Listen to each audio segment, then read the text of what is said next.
I am the Tofu Golem. Please enjoy the video.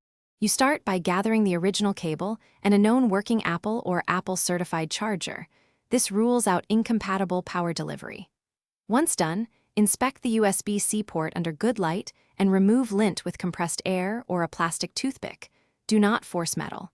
Then plug into a different wall outlet and charge for at least 10 minutes while watching the LED or battery indicator light. This step eliminates simple cable, adapter, and outlet issues and gets you ready for deeper troubleshooting. You now isolate hardware versus firmware problems. First, swap to another certified USB-C cable and charger to confirm the issue persists. Inconsistent voltage can prevent charging.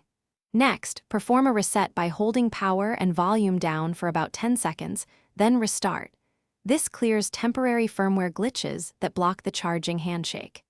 If charging still fails, inspect for corrosion or green residue. Gently clean the port with a small brush and 90% isopropyl alcohol. If the previous steps don't work, decide between a DIY fix and professional repair.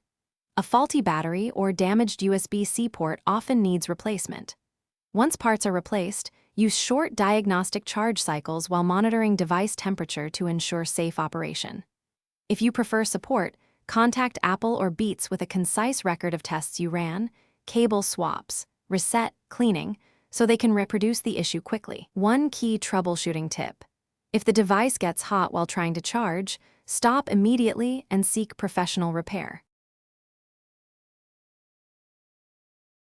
Thanks for watching. Consider subscribing if we helped you today.